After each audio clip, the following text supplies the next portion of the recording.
Ini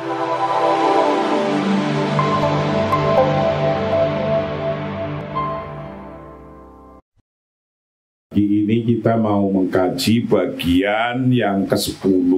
Kita nyampe bagian yang ke-10, yaitu Al-Far'u Tsalitsu, cabang yang ketiga. An-Nizamul Iqtisadiyul Islamiyyu la yaqtasiru ala suratin tatbiqiyatin muayyanatin. Kita akan membahas bahwa sistem ekonomi Islam itu layak tasiru. An-Nizamul Iqtisadi bermula sistem ekonomi Islam, yaitu sistem ekonomi ketuhanan. Sistem ekonomi Islam yaitu sistem ekonomi ketuhanan, sebagaimana sistem ekonomi di Indonesia, di NKRI ini, yaitu sistem ekonomi Pancasila yang awalnya adalah ketuhanan yang Maha Esa. Sistem ekonomi ketuhanan ini layak tasiru ala suratin tatbiqiyatin muayyanatin. Layak tasiru, not limited, tidak terbatas, ala suratin tatbiqiyatin, atas surah, image, picture,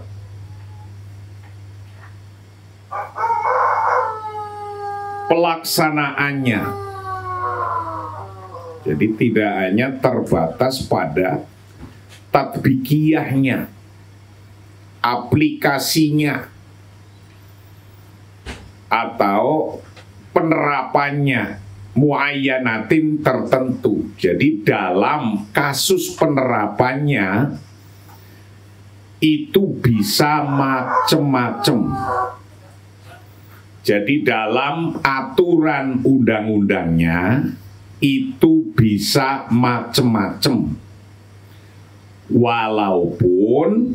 walaupun usulnya, nasnya itu thabitah, satu tetap, dalil nasnya tetap, dalil syar'iyahnya tetap, nasnya tetap, satu thabitah. Tapi dalam aplikasinya, dalam penerapannya itu tidak muayyanah. Layak tasiru ala suratin tatbiqiyatin muayyanatin. Itu. Jadi jelas bahwa ekonomi Islam itu, ekonomi ketuhanan, itu adalah ekonomi yang dalam nasnya tetap, tapi dalam aplikasinya itu tidak muayyanah, tidak tetap.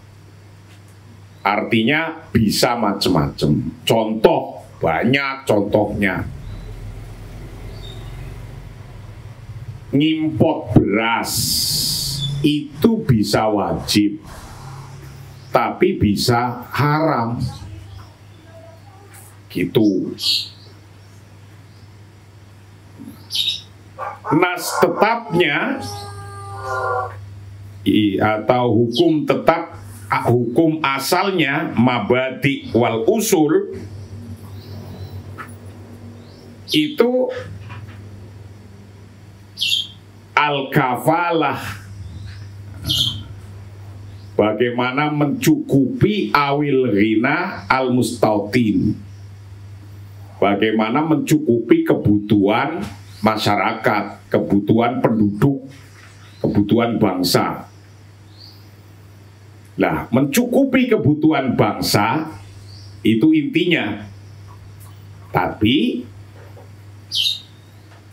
kalau ternyata di negara itu tidak ada bahan pokoknya, berasnya nggak ada, lalu yang ada di tempat lain, di negara lain, maka biar untuk mencukupi makan itu harus import, ya import. Nah itu yang disebut layak tasiru ala suratin tabiqiyatin muayyanatin.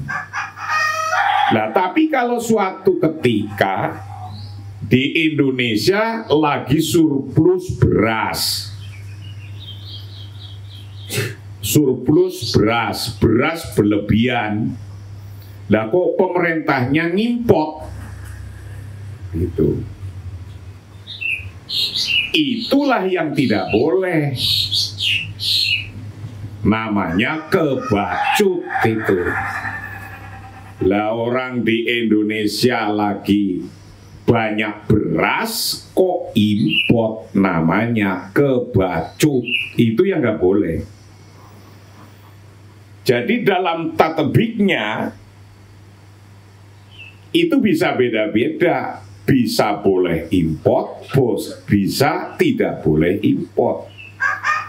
Tapi perintahnya untuk memenuhi kebutuhan publik, kebutuhan masyarakat, itu perintahnya. Loh, lagi berasnya banyak kok malah import. Wong kita punya ikan banyak kok malah import ikan. Kita punya sawah banyak, ditanami bawang putih banyak, bisa. Kok malah import bawang putih? Kita punya tanah banyak, ditanami kedelai, bisa. Kok malah import kedelai? Kita punya tanah banyak, tanami jagung, bisa, tapi kenapa masih import jagung? Kita punya garam banyak, petani garam. Lah kok masih import garam? Itu yang kebacut itu. Lah nanti punya alasan itu. Jagung kita kan kurang. Garam kita tidak bagus.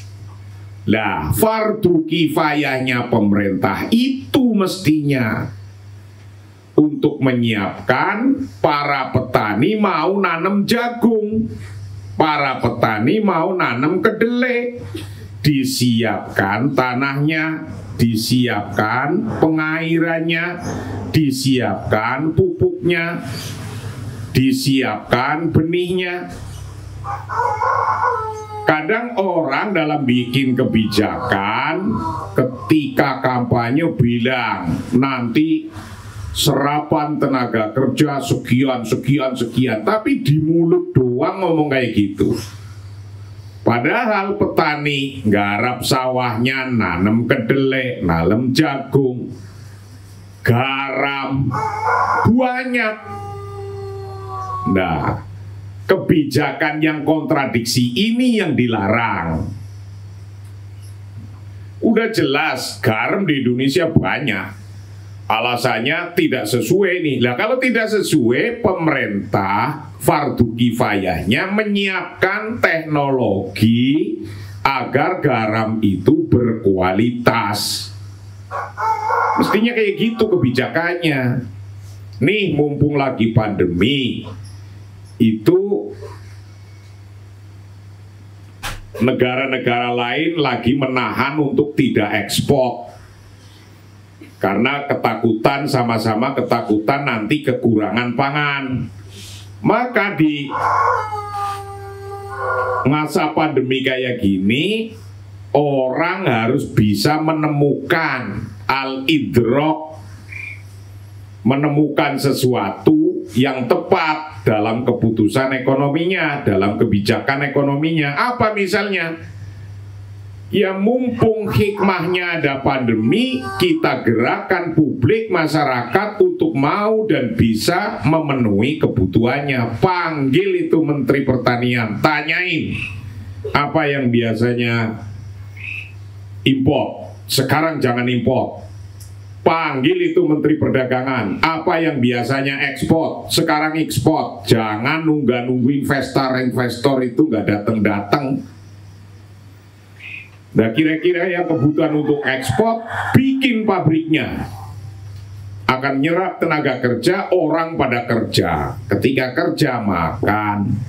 Itulah yang disebut an-nizam al-iqtisadil islami la yaqtasiru ala suratin tatbiqiyatin muayyanatin. Sistem ekonomi ketuhanan, sistem ekonomi Islam, sistem ekonomi Pancasila itu mestinya la yaqtasiru ala suratin tatbiqiyatin muayyanatin. Jadi dalam hal aplikasi, dalam hal pelaksanaan kayak tadi, ngimport atau tidak, membuat teknologi garam atau tidak, itu bisa berbeda-beda.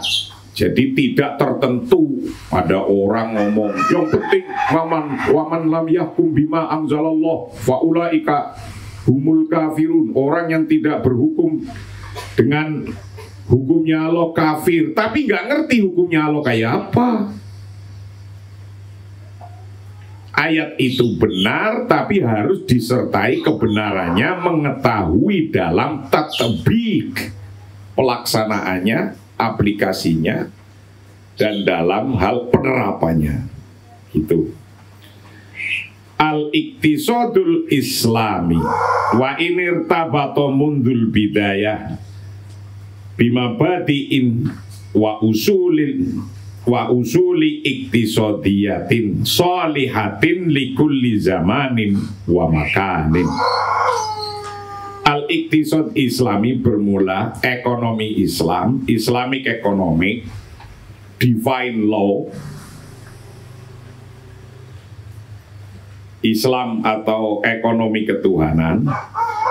Wa inirtabato, apabila related, connecting, nyambung, connect, related, mundul bidayah, semenjak permulaannya.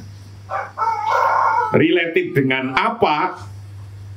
Semenjak awal bidayahnya ekonomi ketuhanan ini, connect dengan bimabadiin, dengan prinsip-prinsip wa usulin dan dasar asal, wa usuli iktisadiyah dan dasar ekonomi yang solihatin likuli zaman, yang sesuai, solih, benar, likuli zaman, untuk setiap zaman, wa makan dan tempat. Jadi ekonomi ketuhanan itu adalah ekonomi yang dari awalnya memegangi satu prinsip mabadi dan usul, asal-asalnya, pondasinya, pondasi ekonominya itu solihah likulli zaman wa makan, sesuai, tepat di setiap zaman dan makan. Nah, ketika waktunya beda, maka kebijakan bisa beda. Ketika tempat itu beda, maka kebijakan bisa beda. Jadi ingat, kebijakan ekonomi ketuhanan, ekonomi Pancasila, ekonomi Islam itu tidak harus sama terus. Contoh nih, Jawa Timur mempunyai produktivitas dagingnya banyak. Orang Jawa Timur ngingu sapi banyak, ngingu kambing banyak. Produktivitas Jawa Timur untuk memenuhi daging cukup. Maka pemerintah Jawa Timur mengatakan, membuat sebuah kebijakan apa? Tidak impor daging. Itu pas, benar. Itu benar dan pas. Lah orang Jawa Timur misalnya memang benar punya daging penuh, masih import, ya kasihan dong masyarakat Jawa Timur yang mempunyai ternak sapi, harganya jadi murah, walaupun import boleh. Nah itu loh, ini harus paham ini santri-santri dalam hal babakan kebijakan ekonomi. Tapi misalnya di Jakarta, nih Jakarta nggak punya sapi, tapi makan sapi terus. Bukan hanya makan dagingnya, ngenyot juga, ngenyot sapi juga, susu terus. Nah, kalau tidak ada sapi di Jakarta, padahal orangnya makan daging sapi, makan susu sapi, minum, lalu gimana? Ia memasukkan daging sapi dan memasukkan susu menjadi itu kebijakannya. Nah, tapi kalau di tempat lain, nih, di Indonesia, karena wilayah kita dari Sabang sampai Merauke, Indonesia. Di tempat lain ada yang surplus, misalnya di NTB, surplus daging, itu yang dibawa dulu, diambil dulu, dibawa ke Jakarta, jangan import dulu yang dari luar. Itulah mestinya bagaimana mempunyai kebijakan yang tepat, mana yang lebih afdol. Kalau ngambil dari NTB sapinya, orang NTB jadi ikut merasakan hasil sapi. Lah ngambil dari India, oh di sini aja ada kok ngambil dari India. Nah itu yang kebacut. Itu kebijakan ekonomi yang kebacut namanya. Oke, nah, paham ya? Jadi dalam hal penerapannya, nizamnya, sistemnya itu bisa beda-beda, tidak tetap. Walaupun hukum asalnya tetap, yaitu apa? Maslahah. Jadi kemaslahatan itulah yang untuk alat ukurnya. Alat ukurnya adalah kemaslahatan.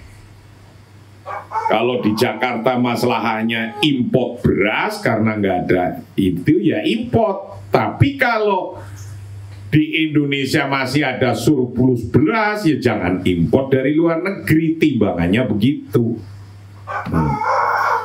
Illa anahu fi majali ikmali hadhil mabadi'i wal usuli yaftahu babal ijtihadi ala misra'ihi liyakhtaro kullu mujtama'in islamiyin al-uslubal ladhi yarahu muttafaqan wa salihuhu hasba dhurufihi al-mutaghayyirah. Ila anahu kecuali fi majali i'mali hadhil mabati, kecuali dalam area realisasi, area realisasi prinsip-prinsip wal usuli dan asal. Illa anahu kecuali fi majali ikmali hadhil mabati, kecuali di area realisasi prinsip-prinsip ini wal usuli dan pokok atau asalnya ini. Yaftahu membuka babal ijtihadi pada pintu ijtihad. Pintu ijtihad dibuka ala misra'ihi atas tertutupnya ijtihad. Jadi membuat kebijakan yang kayak tadi, di Jawa Timur tidak ngimport daging, di Jakarta bisa ngimport daging. Kalau lagi surplus beras ya jangan ngimport beras. Nah itu adalah wilayah ijtihad, yaftahu babal ijtihadi. membuka pintu ijtihad. Itu wilayah ijtihad. Nah, kalau ijtihad itu bisa beda-beda antara zaman dan makan, tempat dan waktu bisa menjadi beda. Beda tempat di Jawa Timur, di Jakarta. Beda waktu itu bisa beda kebijakan, bisa beda hukum. Beda-beda yang semacam ini wilayah ijtihad, yaftahu babal ijtihad, liyahtaro agar bisa memilih siapa kullu mujtama'in islamiyin, tiap-tiap masyarakat Islam bisa memilih al-usluba akan model alladzi yarohu yang ia melihatnya, muttafaqon dengan disepakati. Jadi terbukanya pintu ijtihad itu berpikir untuk menemukan mana yang lebih maslahah, mana yang dibutuhkan. Itu bukan mana yang dibuat butuh. Sekarang kan kalau pedagang mana yang dibuat butuh. Wong faktanya nggak butuh itu, ketika pedagangnya mana yang dibuat butuh, akhirnya dibilang ini butuh ini, padahal nggak butuh. Maka banyak belanja APBN tidak sesuai kebutuhan, tapi sesuai dengan kebutuhannya pedagang. Nah, ini yang nggak boleh. Harus benar-benar kebutuhan real, itu duit masyarakat, duit publik. Tidak boleh hanya sesuai kebutuhannya pedagang. Karena kebutuhannya pedagang itu pasti menjual. Loh, kita nggak butuh, ya nggak usah beli, mestinya kayak gitu. Nah, ini jadi adanya beda-beda dalam tatbik, dalam pelaksanaannya, dalam penerapannya bisa beda-beda. Kenapa? Liyakhtara kullu mujtama'in islamin al-uslubal ladzi yarahu muttafaqon, agar setiap publik masyarakat liyakhtara, agar memilih siapa kullu mujtama'in islamiyin, setiap masyarakat Islam memilih al-usluba akan model alladzi yarahu yang ia melihatnya, yang ia akan memilihnya, muttafaqon secara kesepakatan. Jadi nggak asal diputusin sendiri. Wong negara ini sudah dibentuk negara muttafaq, negara kesepakatan. Jadi mau ngimport mau tidak ngimport, tanya dulu ke DPR-nya muttafaq apa tidak. Karena ada perwakilan untuk muttafaq. Maka pemerintah sebagai pelaksana nizam tidak boleh asal lari sendiri. Lari sendiri ini di dalam negara ketuhanan. Tidak boleh lari sendiri. Menteri Agama punya kebijakan, lari sendiri dari DPR. Menteri Perdagangan punya kebijakan, lari sendiri keluar asal melaksanakan. Tidak sesuai kesepakatan. Menteri Pendidikan lari sendiri, tidak sesuai dengan hal-hal yang disepakati, itu nggak boleh. Nah, karena apa? Uslub alladzi yarahu muttafaqon. Ini negara ketuhanan, ini sudah, ini negara Pancasila ini. Karena apa? Jelas ini al-uslub alladzi yarahu muttafaqon, dengan cara sepakat. DPR sebagai kontrol, ya dikontrol itu. Menteri Pendidikan dikontrol, Menteri Ekonomi dikontrol, boleh nyetak uang atau tidak nyetak uang dikontrol, butuh uang apa tidak sekarang dikontrol. Itu. Nah, karena apa? Karena ini negara uslub alladzi yarahu muttafaqon, sebagai kesepakatan. Muttafaqon wa salihu, dan kebaikannya, kemaslahatannya itu hasbadzurufihi al-mutaghayyirah. Hasbadzurufihi menurut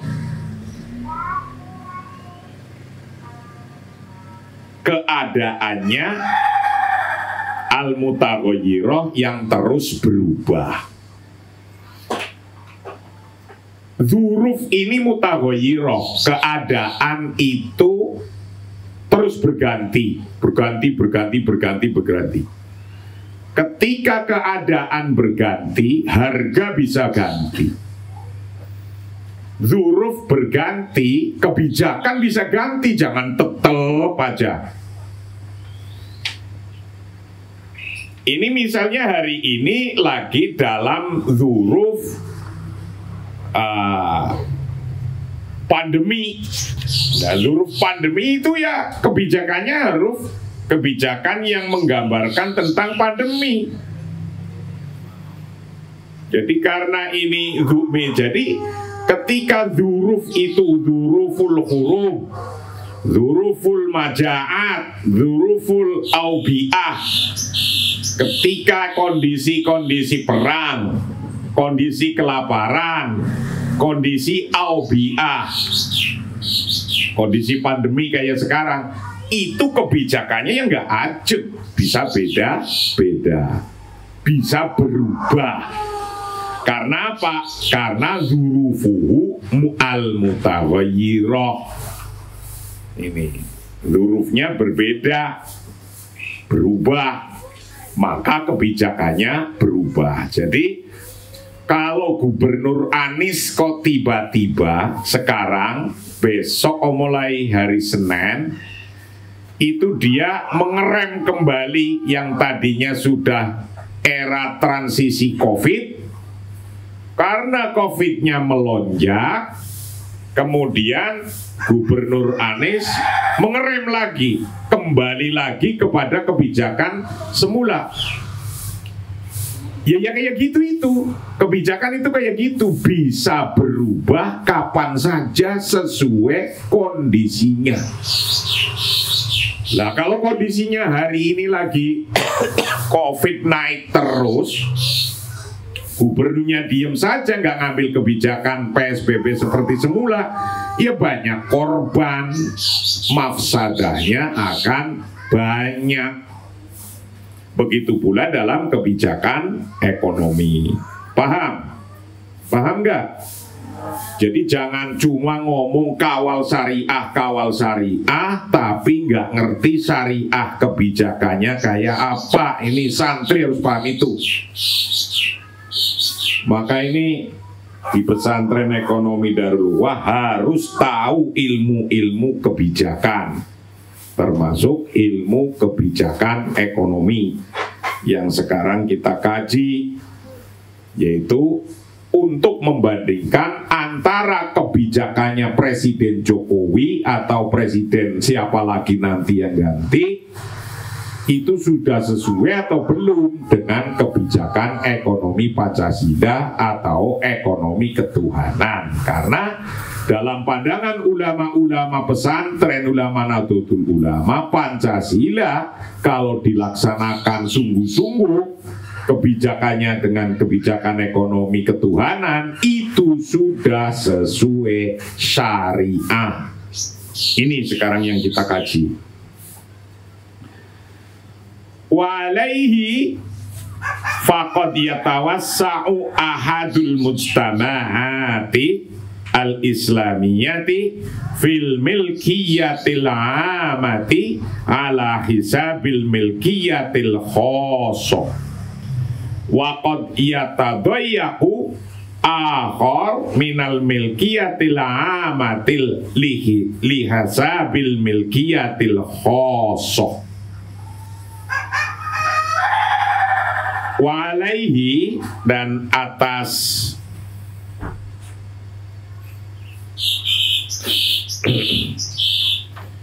dengan demikian faqad yatawassa'u, maka terkadang mungkin bisa berkembang, bisa melebar, bisa meluas, berkembang. Apa ahadul mujtama'ati, salah satu masyarakat atau komunitas Islam, masyarakat Islam, fil milkiyah al-amah, dalam kepemilikan umum, ala hisabil milkiyah al-khosoh, dibandingkan atau dengan kepemilikan khusus.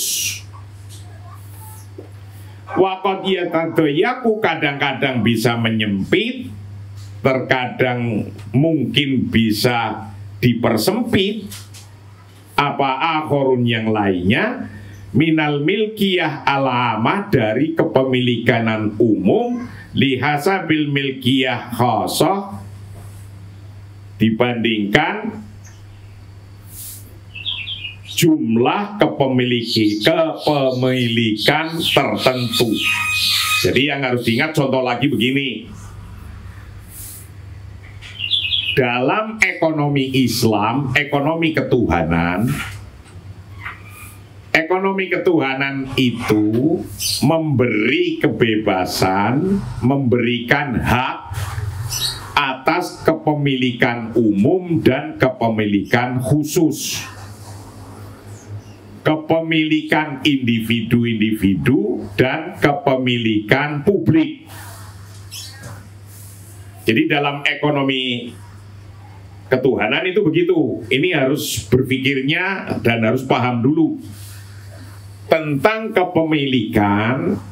Dalam ekonomi ketuhanan ini itu mengakui adanya kepemilikan individu, tapi juga mengakui adanya kepemilikan umum, publik. Nah, kalau sosialis itu hanya mengakui kepemilikan umum aja, itu sosialis. Kalau kapitalis itu hanya mengakui kepemilikan fardiyah saja, individu aja. Jadi fardiyahnya, individunya yang dibesarkan. Nah, kalau sosialis, kepemilikan bersama yang dibesarkan. Nah, lalu ekonomi ketuhanan di mana? Di tengah-tengahnya. Wal takum minkum ummatan wasata. Jadilah Anda umat yang tengah, bangsa yang tengah, kebijakan yang tengah. Yang tengah itu jika sebelah kanan hanya mengakui fardiyah, individu, itu kapitalis. Jika sebelah kiri hanya mengakui jamaah, maka ekonomi ketuhanan di tengah, mengakui juga fardiyah, tapi juga mengakui jamaah, jam'iyah, tapi juga tidak totali seluruh jam'iyah, dan juga tidak totali semua seluruh fardiyah. Nah ini, maka dalam penerapannya, ketika demikian dalam penerapannya, faqad yatawassau ahadul mujtama'at, kadang-kadang yang kepemilikan bersama itu lebih besar, lebih luas, fi milkiyah al-amah, dalam kepemilikan umum. Kadang-kadang bisa begitu, ala hisabil milkiyah khosoh, daripada kepemilikan khusus. Jadi kepemilikan untuk publik kadang lebih besar daripada kepemilikan untuk individu. Tapi waqad yatadayyaku akhar minal milkiyah al-amah li hasabil milkiyah khosoh. Tapi kadang-kadang kepemilikan amah lebih besar, lebih kecil, ya tadoyak, lebih kecil daripada kepemilikan khusus. Jadi tergantung maslahatnya dilihat. Kepemilikan umum di sini diwakili ownership-nya adalah pemerintah. Hal-hal yang untuk dimanfaatkan secara umum, otoritasnya adalah pemerintah. Di sini. Nah, yang otoritasnya untuk fardiyah, untuk individu-individu, ya individu itu. Nah, maka ketika kita mempunyai dua kepentingan, individunya juga punya hak, fardiyahnya, jamaatnya juga punya hak, maka ekonomi ketuhanan adalah ekonomi yang memastikan antara dua hak ini berjalan. Itu. Jadi kalau ekonominya dikuasai oleh BUMN semua, juga tidak. Ekonominya hanya dikuasai oleh swasta semua, juga tidak. Jadi kita menganut swasta boleh tapi tidak semua, BUMN juga boleh tapi tidak semua. Lalu gimana membatasinya? Membatasinya gimana? Di sini dikatakan kadang-kadang yatawasau ahadul mujtama al-islam fil milkiyah al-amah ala hasabil milkiyah al-khosoh. Kadang-kadang di satu tempat atau satu waktu yang dilakukan oleh BUMN itu lebih besar. Tapi kadang-kadang di satu tempat atau satu waktu yang dilakukan oleh individu-individu, oleh swasta itu lebih besar. Lihat, tinggal dilihat kebutuhan dan kemaslahatannya. Nah, namun mestinya dalam hal cara, batasnya di mana yang harus ditangani oleh BUMN sebagai lambang milkiyah al-amah dan swasta sebagai lambang dari milkiyah al-khosoh, itu di mana batasnya? Ini juga harus jelas. BUMN sebagai pelaksana ekonomi untuk melaksanakan milkiyah al-amah itu untuk kepentingan yang besar-besar, yang umum-umum, untuk kepentingan umum yang fardiyah tidak mampu. Bikin satelit, kepentingan bersama itu mestinya BUMN. Bikin jalan, itu mestinya BUMN yang fardiyahnya nggak mampu. Jangan semuanya dikasih swasta semua juga. Tapi juga jangan sampai BUMN yang mestinya nangani yang milkiyah amah, yang nangani yang kifayah-kifayah, kemudian berantem di pasar dengan yang ditangani oleh masyarakat kecil. Ya jangan. Harus dibedakan itu permainan stage marketingnya, stage marketnya harus dibedakan biar tidak tabrakan. Kalau masyarakat sudah cukup ditangani oleh masyarakat, ekonomi kecil-kecil oleh masyarakat, ya BUMN mestinya jangan masuk. BUMN masuk karena untuk yang gede-gede yang masyarakat tidak mampu. Padahal masyarakat juga butuh yang gede-gede itu untuk kepentingan umum. Ini baru adil. Inilah ekonomi ketuhanan, mestinya demikian. Gitu. Walakin yadhilul iktisad fi kilal mujtama'aini islamiyat. Tetapi yadhilu terus tetap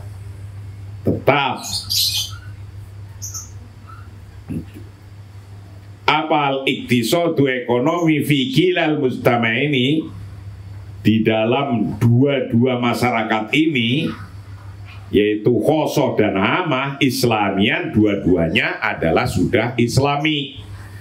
Kepemilikan fardiyah Islami, kepemilikan jamaah ya Islami, milkiyah amah ya Islami, milkiyah khosoh juga Islami. Tolama lam yakhruj anil mabadi'il iktisadil islami min haitsul ibqa'i alal milkatainil khosoh wal amah. Tolama lam yakhruj, selama tidak keluar, anil mabadi, dari prinsip-prinsip, anil mabadi il iktisadi, dari prinsip-prinsip ekonomi, anil mabadi il iktisadil islami, dari prinsip-prinsip ekonomi Islam, ekonomi ketuhanan, min haitsul ibqa'i, dari dalam hal retensi atau dalam hal menjaga, menetapkan halal milka ini atas kepemilikan dua, kepemilikan dua yang berupa al-khosoh dan wal-amah, kepemilikan secara khusus individu, wal-amah, dan kepemilikan secara umum untuk publik bersama. Contohnya banyak. Kalau individu-individu suruh ngurusi batas laut, tidak mungkin. Yang bisa ngurusi batas laut berarti pemerintah, maka itu termasuk kegolong amah. Lah, ngurusi kayak gitu berarti urusannya pemerintah, jangan urusannya individu. Wa mal khilafu bainahuma illa khilafu tatbiqin bihasabi dzurufiz zaman wal makan.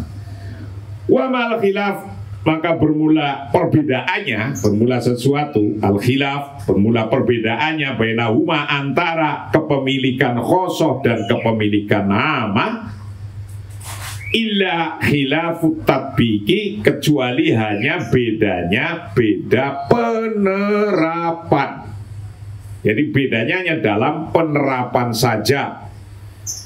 Bihasa bidzurufiz zaman, dengan melihat kondisi waktu, wal makan, dan kondisi tempat.